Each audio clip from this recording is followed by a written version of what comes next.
Oh, how the time has come. Welcome back, Race Heathens, for another video. Dude, I'm super excited for this video because this thing has been 9 months in the making. You know what I mean? Like, as you see, we got the Cuddy over here. So much has happened that I can't wait to catch you guys up on. And basically what we're gonna do in this video is we are literally going to go from the day that I got the Cutlass roller in with nothing in it, basically a freaking junk bucket, to be honest with you. From the time that it gets here, all the way to the time that I get it to running, make the first drag pass, and all the updates of where we're at now.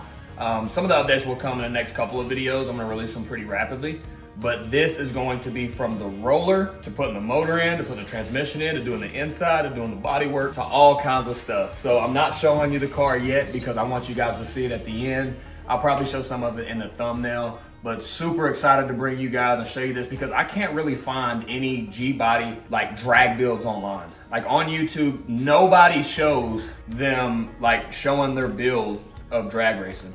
You'll see some that are like donks or some that are, you know, showing coilover videos or showing paint videos or wheel videos or whatever, but nobody shows how they're building their drag racing application in the G-body platform. So looks like I'm gonna be one of the first ones to do it, so I'm gonna show you how I do it and take you guys along on the journey as we make this one of the fastest G-bodies on the planet. Don't know how long that's gonna take. Again, I've only been in the drag racing a little over a year, been in the cars a couple of years, so with that being said, lock in. Don't forget to like, comment, subscribe, and I hope you enjoy the video. It's gonna be more of a voiceover style video. This is what you want. There's gonna be different clips. There's gonna be clips all the way from 9 months ago, but you're gonna see the whole process. I hope you guys enjoy it. All right, let's hop straight into this thing, man. So as you see here, we've got a rough roller. So I went and purchased this car in October of 2024 last year. So I've had this thing for 9 months. As you guys can see, this thing looks rough as hell. It's got missing parts on the front, front bumper. The paint is crazy rough. There is surface rust, but there's no rust on the bottom of it. Paid $3,000 for it. Okay, no upgrades, like stock rear end. The first thing I did to get this thing going was take the stuff off the firewall, like the blaster, the MSD, all that good jazz. Kind of sand that down and paint over it because it looked rough as hell. So that's what I'm actually doing right here. Got it set up, and I did this, I think, like the second day I had it. Moving on, had to get this front bumper fixed, dude. Like, I hated sitting here looking at not having the correct grill and like the fucking grill was missing. You know what I mean? Like, I can't do that. You gotta look good, feel good, play good type deal. Quoted by the great Deion Sanders. So as you see here, I got these two front grills off, I think it was like Parts Geek or autoparts.com or something like that. I think I paid around $90 for them. Went ahead and put those inserts in. There were 4 bolts on each side. Super easy to put in. Probably took me like 20-30 minutes to do. Went ahead and got those in, dude, and it just changes the look right off the bat. It makes it look 10 times better. There's my daughter there. My little Joni, my junior there, she's in here watching me get it done. But yeah, so obviously already looks a lot more uniform. After we knocked that out, went ahead and got started on the motor. You know what I mean? The engine, I was started off, I was gonna put an LS motor in it, right? A 5.3. I actually went and bought an aluminum block one, had it for like a couple weeks, and I was like, talked to my dad, and we just went the carbureted way, right? Because it's the beginning of my journey, and I wanted to understand carburetor before I moved on to fuel injection. So I went ahead and got a 388 stroker, around 12-to-1 compression, got some good stuff in it here. You see, got some good lifters, good crank on the bottom of it, forged internals, and yeah, this was a race motor. I paid around $4,000 for it and traded that other LS motor. Yeah, so what you see here is me, my dad, and his buddy Bates taking the motor apart, making sure everything, or engine apart, making sure everything looks good. Springs, lifters, all that good jazz. Just stripping it down, making, we got what we were looking for.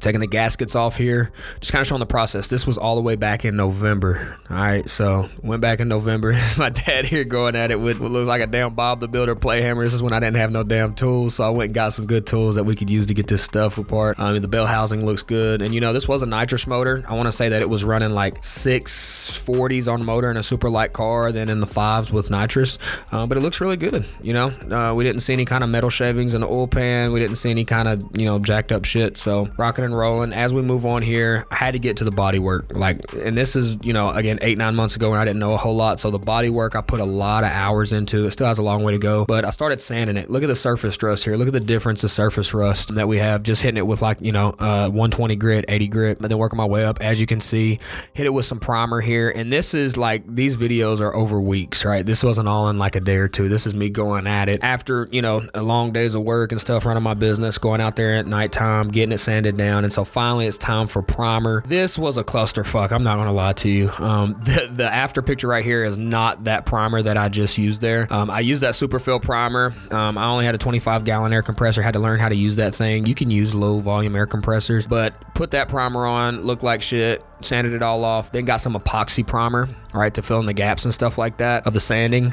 And this is what came of it. This was actually in like January, I believe, January, February, and got some epoxy laid down to protect some of that rust that was going on. You can use it instead of self-etching primer, and that's where we're at on the body. So after that, you can see this is my favorite part of the whole damn build, I swear, is that front clip there that I got from Featherlight Composites. Got that mocked up. I'll just kind of show you the finished result here in a little bit. Next is the seat delete and the door panel. So I got these from Scott Rod Fabrication online. I think they cost me somewhere around like $800-900 for the back seat delete and for the door panels. So I went ahead and what I had to do was strip. The door panels were already stripped, so I basically just had to put in pilot holes with the drill bit, and then basically rivet these to the door, which was a whole good learning process for me. Rivets on the outside, not perfect. As you can see, I started off wrong.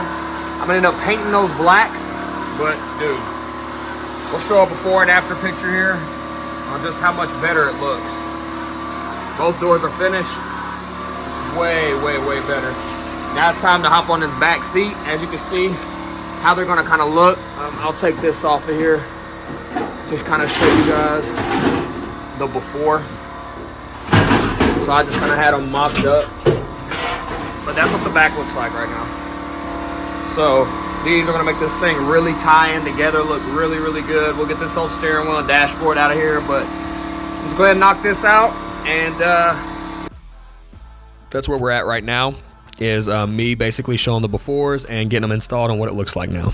All right, so it just looks so much better afterwards. All right, so this is after I took the engine and to my buddy Matt out about an hour away in Sweetwater, Tennessee, or right out New Philadelphia, and got it freshened up, right? You buy a new engine, you want to get it freshened up, make sure you get new shit put in it, new oil, make sure all the lifters are sitting right, all the measurements, your cam looks good. So he had the engine for about 2 weeks, did really, really good work. This dude's went really fast, really fast. He's went low fours in his truck, as you saw there in that S10. He's building a hell of a 6.0 turbo.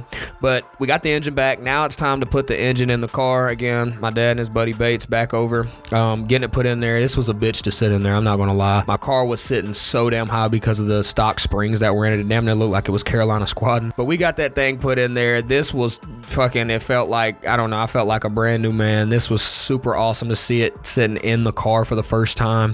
The engine motor mounts, like I said, they were engine motor mounts. The motor mounts were bitch to put in there, but we got it put in there. Next here we have the throttle cable and the bracket, getting it put in there. As you guys can see, my damn pedal was getting held on by a clothes hanger. This car was in junk shape, but we got it sat in there, and as you can see, I installed it the wrong way. I put the damn bracket under the carburetor. I could have cracked I could have fucked the intake up, fucked everything up. Luckily I didn't, but we got that thing installed, and now what we're doing is we took it back over to Matt for him to build out the headers. I'm running bullhorn headers in this, and to put the seat in, and to get the whole car wired. So this is what it looked like before with the old steering wheel. Steering column, also got a steering column put in. That's the new seat that he's going to be putting in, and it's without it wired. Here's the after. Right, the after looks super good, like super clean work. Don't have wires sticking out everywhere. Got the seat put in there.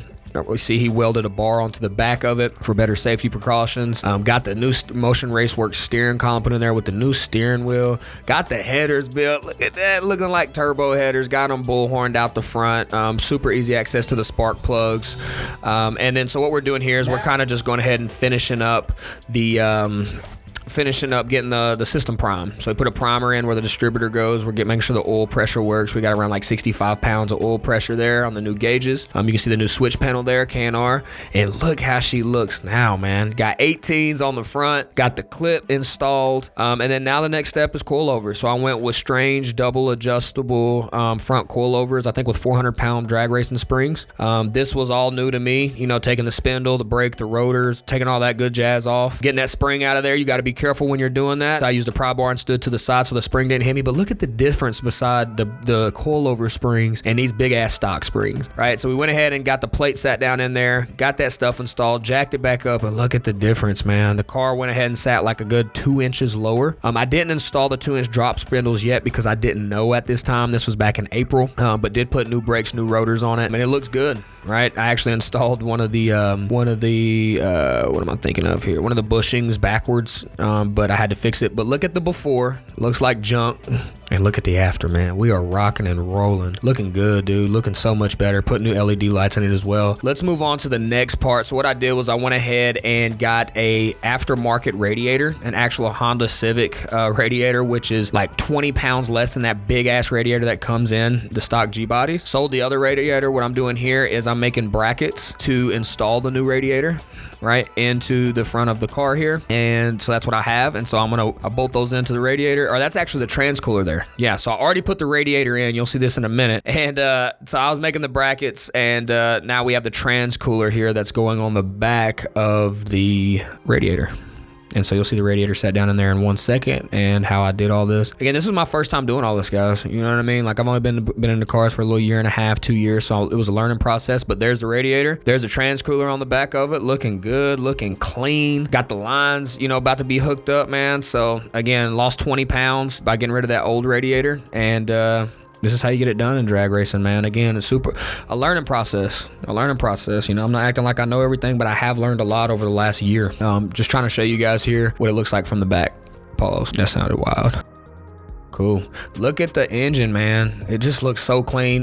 Those radiators, so what I did here is I put a screwdriver in because it was so hard. This is an LT1 block. We learned later that these hoses weren't going to work, so I had to switch them around. This looks a lot cleaner. These hoses are still not ran right. There's a block off right there on the front of the water housing that we should be using that left hose to run to. That hose doesn't run up to the intake like on regular small block Chevys, actually, right? Because in LT1 blocks, the water doesn't flow through the intake. It only flows through the heads, and you have to build out some shit, which is what I did in the future. We'll get back to that in a little bit later in the video, but here is me going to crank it up.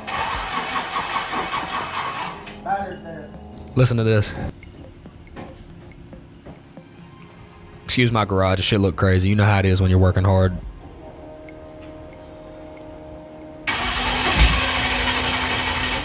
Oh shit. Yeah, buddy.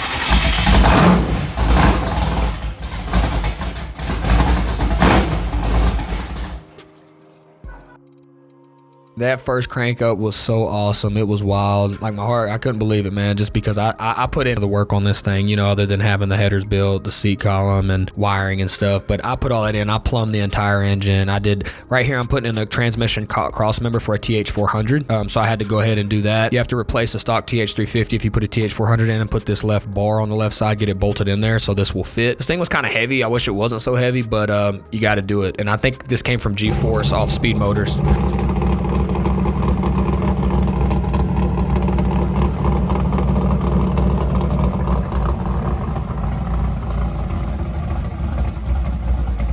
So right here, we were working on the timing. That's what that guy was helping with. He's somebody who actually used to own a shop, but bought some wheels from me. But anyway, we were just getting it dialed in, and there was actually had a cylinder down, which is why it sounded like that. I learned in the, after that. But what's going on right here is we got that old big ass 15-gallon suitcase fuel cell out. I went ahead and put a 5-gallon aluminum one in. I went ahead and put these charging brackets. That's not what they're called, but I hooked all that up on the back of my car there, so you can charge it from the outside, and I can turn all the system out, as you could see there. I couldn't believe I installed this either. I did have to kind of fix it because there was metal touching metal, and when you're charging shit, you can you don't want metal touching metal because it'll fucking heat up, and you put a wrench on it and it'll get super hot and melt it and burn your fucking hand off. So got that fixed. Everything looks good. Replaced that battery with a 16 volt battery. That's a 12 volt. When you're drag racing, you want 16 volt, and here's the first time it starts up and I drive it.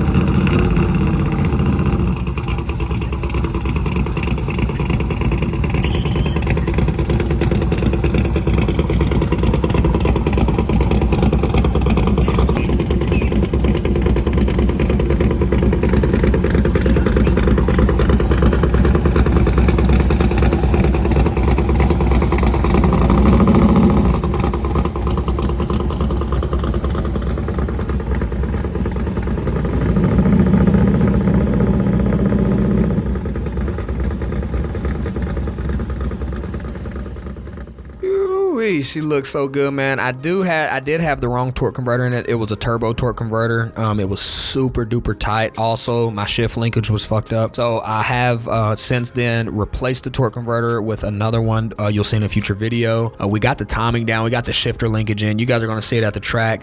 I'm catching you guys up, but I wanted to bring you guys along on this freaking 9-month build from a freaking newbie. I've learned so much. I'm levels ahead where I was. I have a long way to go, but can't wait to continue to basically bring you guys on this journey, show you, where we're going with this. We're going to get this car. It's going to be a 4-second car, I'm telling you, right? So stay tuned. I hope you guys enjoyed the video. I know it was kind of fast paced, but I know you guys didn't want to sit here and watch a video for 2 hours. So I wanted to kind of show you the summary of what's happened over the last 9 months and what it looks like as a complete newbie to basically build a drag car from nothing with a little bit of help, man. So with that being said, stay tuned for the next video. Don't forget to like, comment, subscribe, and let's get her going.